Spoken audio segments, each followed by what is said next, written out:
Assalamualaikum warahmatullahi wabarakatuh. Perkenalkan, nama saya Muhammad Alfi Gunawan. Jadi di sini saya akan menjelaskan terkait software requirement dari buku Swebook di chapter pertama. Oke, ini adalah sumber-sumber yang saya jadikan referensi. Jadi sumber utamanya itu buku Swebook yang saya jelaskan tadi dan beberapa sumber pendukungnya. Kita masuk ke introduction.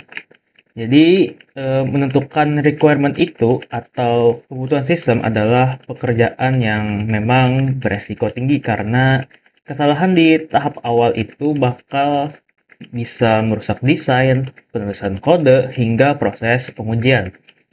Masalah yang paling sering terjadi itu adalah incompleteness dan ambiguity. Apa itu incompleteness? Jadi incompleteness itu adalah sebuah kebutuhan yang gagal tersampaikan.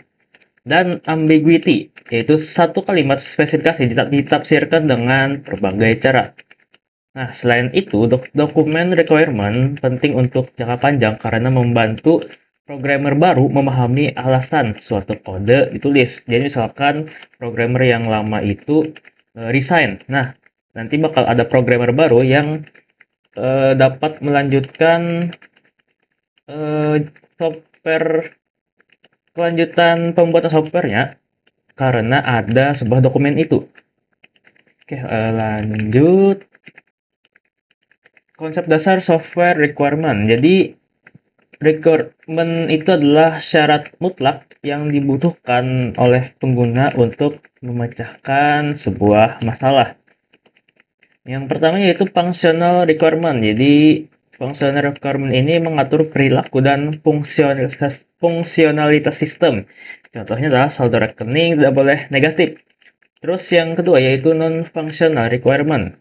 Ini menyangkut batasan teknologi seperti wajib menggunakan database MySQL dan QoS (Quality of Service), misalkan seperti batas performa, waktu respon, hingga keamanan. Oke, lanjut ke penggalian kebutuhan atau requirement elicitation.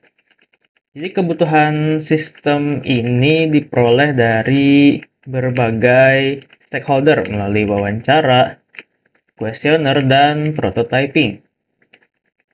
Jadi teknik pengumpulannya itu beragam, seperti wawancara, kuesioner, hingga prototyping.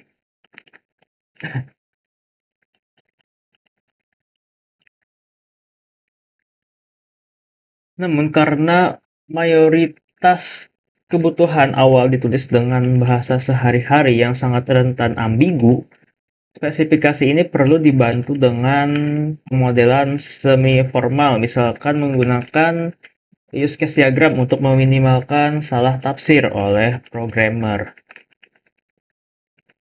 Ya, selanjutnya adalah analisis kebutuhan atau requirement analysis. Jadi analisis ini bertujuan menemukan masalah inti pengguna dengan teknik 5 whys, yaitu bertanya mengapa hingga akar masalah itu ditemukan. Tim juga menyeimbangkan performa dan biaya agar tidak berlebihan, serta menangani konflik dengan memisahkan fitur utama dan opsi kustomisasi. Oke, selanjutnya itu spesifikasi kebutuhan atau requirement specification. Jadi ini adalah cara kita menulis dokumen spesifikasi.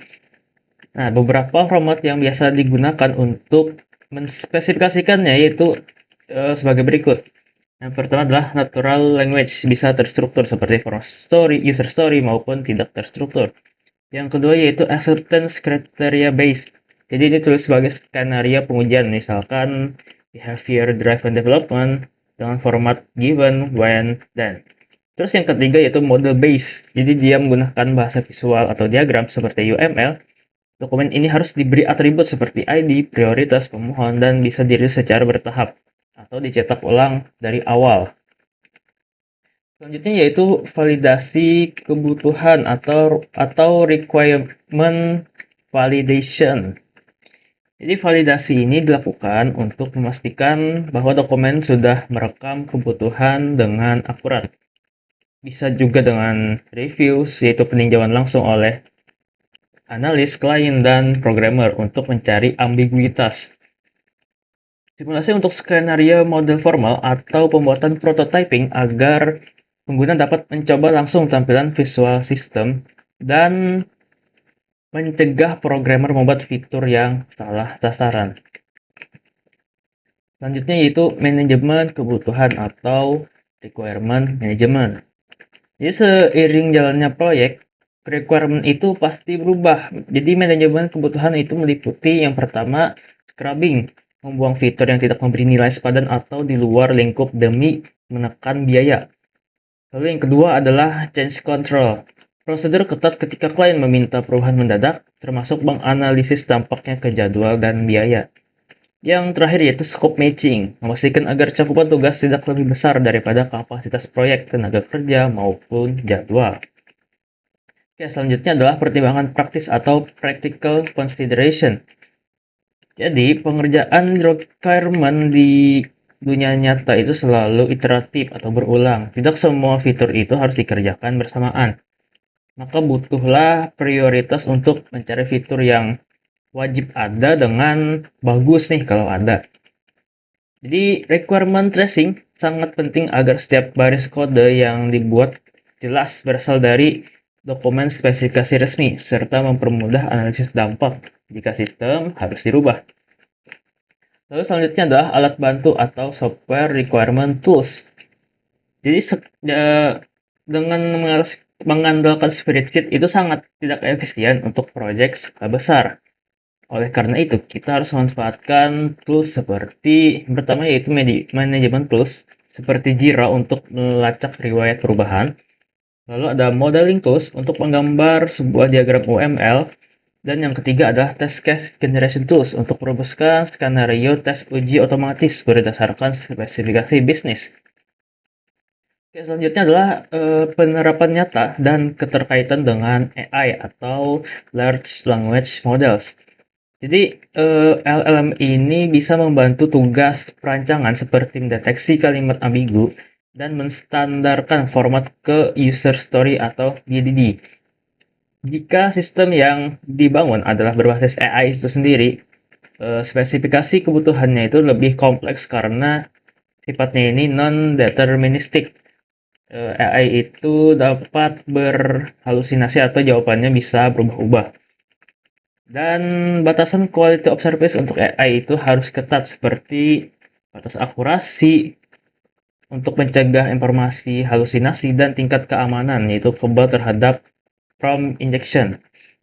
Metode validasinya pun harus mengandalkan prototyping agar pengguna bisa langsung berinteraksi dan menilai respon AI. Oke, mungkin cukup sampai di situ saja untuk penjelasan saya. Mohon maaf bila ada salah kata. Assalamualaikum warahmatullahi wabarakatuh.